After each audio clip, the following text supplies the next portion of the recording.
बिस्मिल्लाहिर्रहमानिर्रहीम।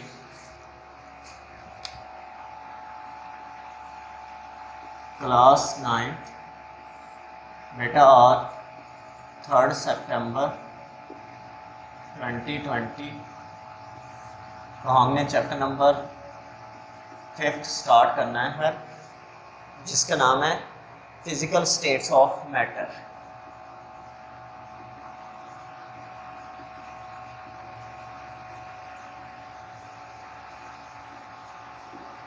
इसमें physical states कौन कौन सी हैं? Solid,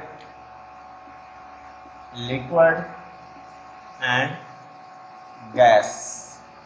matter everything which has mass and volume। हर वो चीज़ जिसका मैस और वॉल्यूम होता है उससे मैटर कहा जाता है। उसकी 3 स्टेट्स होती हैं फिजिकली तौर पे, सॉलिड, लिक्विड और गैस। प्लाज्मा होती है लेकिन वो आउट ऑफ कोर्स है, हम उसको डिस्कस नहीं करेंगे यहाँ पे। तो यहाँ पे आज हम सिर्फ और सिर्फ इंट्रोडक्शन करेंगे इसका।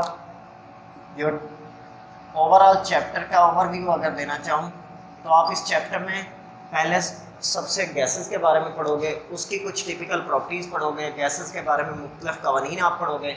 उसके बाद लिक्विड के बारे में कुछ टिपिकल प्रॉपर्टीज़ तो दी हुई हैं, और उसके बाद लास्ट पे जो है सॉलिड के बारे में भी कुछ सॉलिड स्टेट की स्पेसिफिकली प्रॉपर्टीज़ दी गई हैं, हम इनको डिस्कस करेंगे। लेकिन आज हम सिर्फ चैप्टर के इंट्रोडक्शन को टच करेंगे। आज बज़ाहिर लग रहा है कि ये बहुत छोटा पैरा है, लेकिन ठीक है, एक आधा MCQ आ सकता है इसमें से।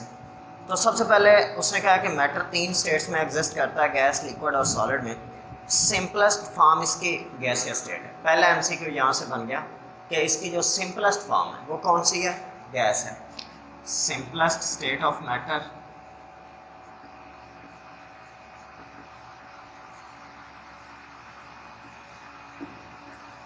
Gas. Okay, next, liquids are less common and most of the matter exists as solid. Least common state liquid है। most common state कौन सी है? solid। ये तीनों MCQ बन गए। It means moderate, it means के गैस होगी। अब लिक्विड लीस्ट कॉमन क्यों होते हैं? Because exist in very narrow range of temperature, exist in very narrow range of temperature। Temperature की बहुत कम रेंज के अंदर पाए जाते हैं, इसलिए हम कहते हैं कि लिक्विड जो है वो हमारे पास बहुत कम है। कैसे बेटा? देखें, पानी की हम एग्जांपल ले लेते हैं। 0 डिग्री सेंटीग्रेड या इससे कम किया तो ये सॉलिड है। -100 का दो, -200 का दो, -300 का दो, जैसा भी कर दो सॉलिड ही है। और 100 इसका बॉइलिंग पॉइंट है। 100 या उससे ज़्यादा करोगे गैस में तब्दील हो जाएगा, वेपर स्टेट गैस ही है। 200 पे भी गैस है, 400 पे भी गैस है। इसने तो वैसे फॉर्म ही रहना है। तो इसका मतलब कि 0 से 100 तक सिर्फ 100 डिग्री सेंटीग्रेड के अंदर इसने जो है वो लिक्विड स्टेट के अंदर एग्जिस्ट करना है। और उस पर भी वेपर बन रहे होते हैं, क्योंकि evaporation takes place at all temperature. आपने पढ़ा है वेपरेशन वाले टॉपिक में। तो इससे साबित हुआ कि ये एक नैरो रेंज के अंदर एग्जिस्ट करते हैं। उतनी रेंज मेंटेनेंस जो है वो हमारे पास मुश्किल है ज़रा, इसलिए ये सबसे कम है। लेकिन अगर हम फर्दर क्वेश्चन देखें कि गैस और सॉलिड में से भी सॉलिड ज़्यादा है, क्यों? क्योंकि 1000 डिग्री सेंटीग्रेड, 2000 डिग्री सेंटीग्रेड अगर आप टेम्परेचर अप्लाई करते हैं तो हत्ता कि गैस आयोनाइज हो जाती है और वो मिक्सचर एक बन जाता है हमारे पास। उस चीज़ को आप क्या कहते हो? प्लाज्मा कहते हैं। आपने पहले चैप्टर में पढ़ा है।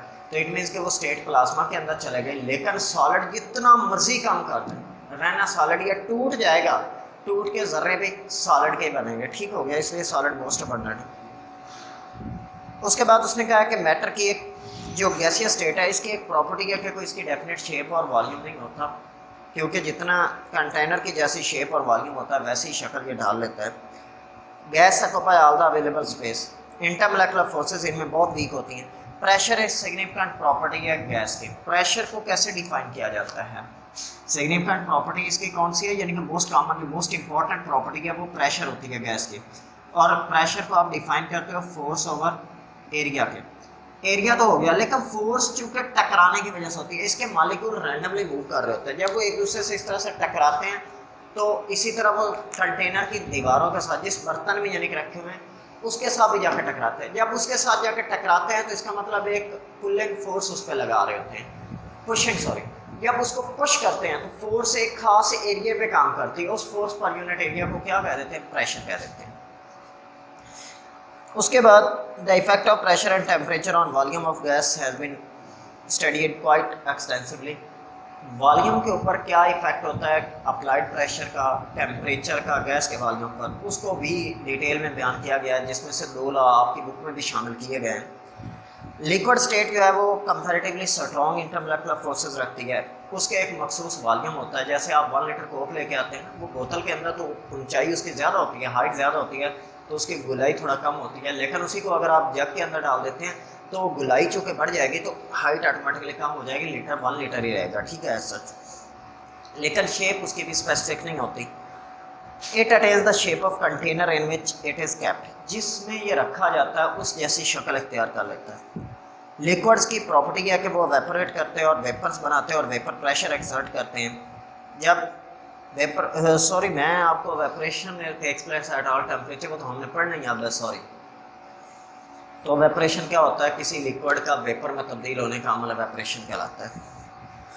When vapour pressure of a liquid becomes equal to external pressure it boils, जब किसी भी लिक्विड का वेपर प्रेशर, जो लिक्विड से वेपर्स बनते हैं वो वेपर प्रेशर एक्सर्ट करते हैं, वो बराबर हो जाता है एक्सटर्नल प्रेशर के, तो उसे बॉइलिंग पॉइंट कहा जाता है। बहरहाल हमने ये डिटेल में इसी चैप्टर में पढ़ना है। Liquids are less mobile than gases, gases के मुकाबले में लिक्विड्स के मालिक्यूल्स की मोबिलिटी कम होती है, क्योंकि अट्रैक्टिव फोर्स होती है। एक मालिक्यूल अगर मूव करना भी चाहता है तो बैक वाला उसे अट्रैक्ट कर रहा होता है, इसलिए वो आसानी से मूव नहीं कर सकता। Therefore they diffuse slowly, diffuse होता है एक जगह से दूसरी जगह मूव करना, लेकिन इसकी प्रॉपर डेफिनेशन है वो मज़ीद थोड़ी सी डिफरेंट है इससे, वो हम कल पढ़ेंगे इंशाल्लाह डिफ्यूजन वाले टॉपिक में। उसके बाद सॉलिड स्टेट का डेफिनेट वॉल्यूम होता है, डेफिनेट शेप होती है, ये रिजिड होते हैं, हार्ड होते हैं, डेंस होते हैं, यानी कि डेंसिटी इनकी ज़्यादा होती है, बिल्कुल पार्टिकल्स की पैकिंग क्लोज होती है। They exist in amorphous and crystalline form, amorphous और क्रिस्टलाइन इसकी 2 फॉर्म्स हैं, यानी कि इनके अज्जा की 3 डायमेंशनल एक्स वाई जी एक्सेस के अलॉन्ग स्पेसिफिक तरतीब भी हो सकती है, तो वो क्रिस्टलाइन सॉलिड आपने आयोनिक कंपाउंड में पढ़ा था। और अगर वो मखसूस तरतीब नहीं है तो फिर वो एमरफस सॉलिड होते हैं। बहरहाल डिटेल हम इंशाल्लाह इसी चैप्टर में पढ़ेंगे। यहाँ तक बेटा आपका आज का लेक्चर था। अगर इसमें किसी भी स्टूडेंट का कोई भी क्वेश्चन हो तो वो आप लोग मुझे इनबॉक्स में पूछ सकते हैं। शुक्रिया बेटा, अल्लाह हाफिज़।